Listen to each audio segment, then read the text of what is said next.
Have you ever like stumbled across a word or phrase and it's like, whoa, there's got to be more to this? Mm-hmm. Like a whole hidden history just beneath the surface. Yeah, it's like they've got these secret stories to tell, don't they? Totally. Those linguistic treasures, those idioms, that's what we're diving into today. They're not just quirky sayings either, you know? Right. It's like they give us this amazing glimpse into how people have communicated, like, for centuries. I love that. A little history lesson with a side of wordplay.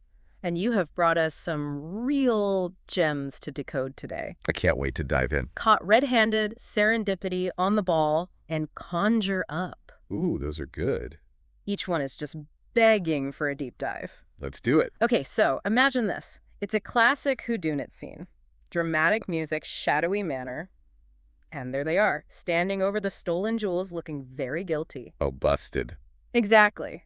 That, my friend, is the essence of being caught red-handed. But here's where it gets really interesting. Did you know this phrase has roots all the way back to 15th century Scottish law? It does. If you were caught back then with blood on your hands near a slain animal, you were pretty much assumed to be the cattle thief. Wow. It wasn't just about the act itself, though, right? It was about the evidence, like undeniable, visible evidence. Talk about a direct link between a phrase and its origin. I mean, we might not be dealing with stolen livestock these days. Definitely not. Right. But that visual, being undeniably caught in the act, that's the heart of caught red-handed. And what's so fascinating is how that core idea has lasted. I mean, it's not just about physical evidence anymore, is it? Right. It could be a lie or a betrayal, yeah, really any situation where your guilt is just impossible to hide. It's like that sinking feeling when you're like, I didn't touch the cookie jar. And then there's your mom, crumbs all over your shirt. The worst. But you know what I love? That we can trace these thought patterns through language, like a direct line to the past. It's amazing, isn't it? It is. But speaking of journeys, how about we shift gears to a word that's a little more, well, whimsical? Ooh, I like where this is going. Serendipity. This one always makes me think of those moments where it's like the universe is just giving you a little wink. Yes. Like those happy accidents that feel almost magical. What do you think? It's such a delightful word. Yeah. And you're spot on about that magical feel. Did you know the word serendipity was actually coined by Horace Walpole, an 18th century writer? He was inspired by, wait for it, a Persian fairy tale. A fairy tale. Okay, see, I knew there was magic involved. Right. So in this fairy tale, there were these three princes from Serendip, which we know now as Sri Lanka. Okay. And these princes, they just had this knack for making these lucky discoveries, even when they weren't even looking for them. Wow. Walpole took that spirit, those happy accidents, and, well, he coined the word serendipity. That's incredible. Okay, so serendipity, it's not just luck then. Right. It's about being open to those unexpected gifts, you know, Yes. recognizing them when they show up. Yes. It's that openness to possibility, like that awareness that even if you're not prepared, fortune might just favor you. Exactly. It's like finding a $20 bill in your pocket just before you do laundry. Or like stumbling on the perfect bookstore during a random walk. Or think about it this way. Two people, they could have the same unexpected encounter, right? Okay. One might just dismiss it, but the person who's really tuned in to serendipity, they see it as a signpost, an opportunity leading them somewhere new. That is such a cool way to put it. It's not about the event. It's about how we interpret it. It really is about how you look at it. Totally. It's like having this mental treasure map, but instead of X marks the spot, it's like, boom, serendipity. Okay, but now let's switch gears to a phrase that's got a whole different energy, almost like a shot of espresso for our vocabulary. Okay, I'm intrigued. Hit me. Let's talk about on the ball. When you hear that, what comes to mind?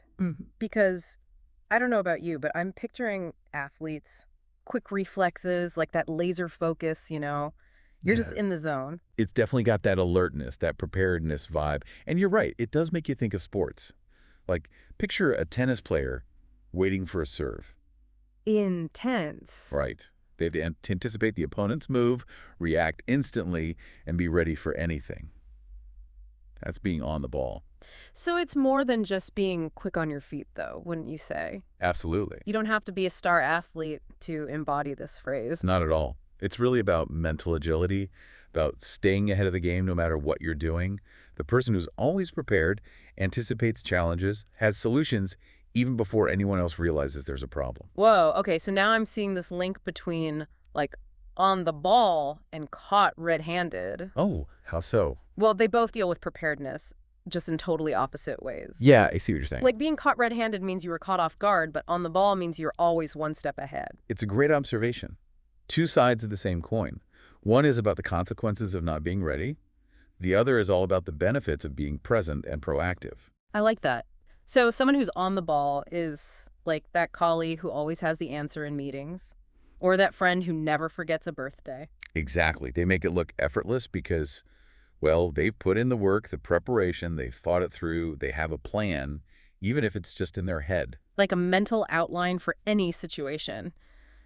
Man, I could use a bit more on the ball in my life, especially with those birthdays. But before we move on to our last phrase, is there anything else about on the ball that you find interesting? It's amazing how it's gone beyond just sports.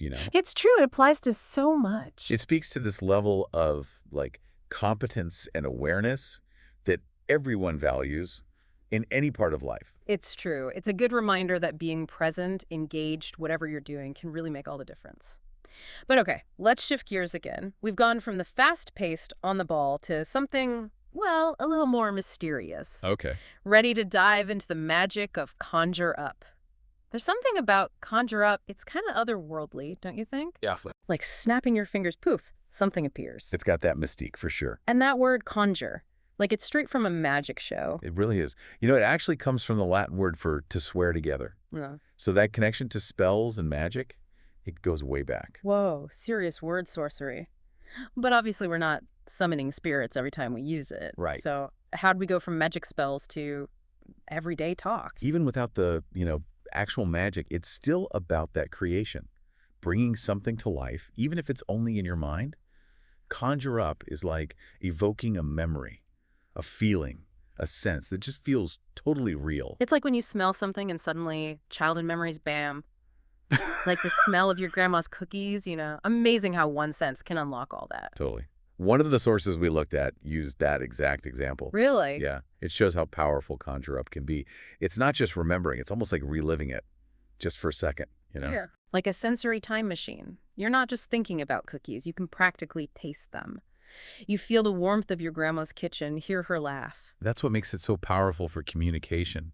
We can share those super vivid experiences, connect through those senses. It's like we're all carrying these huge libraries of memories and feelings, and then conjure up comes along, unlocks it all, builds a bridge between our minds. That's kind of beautiful when you think about it.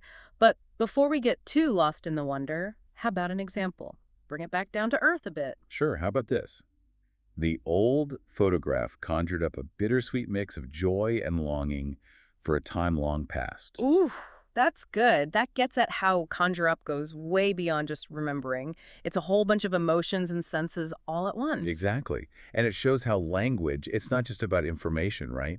It's about painting pictures, emotions, connecting with people. It's about finding those hidden depths, those quirks that make language so much more than just, well, talking.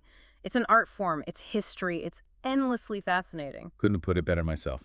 Well, looks like we've reached the end of our deep dive today.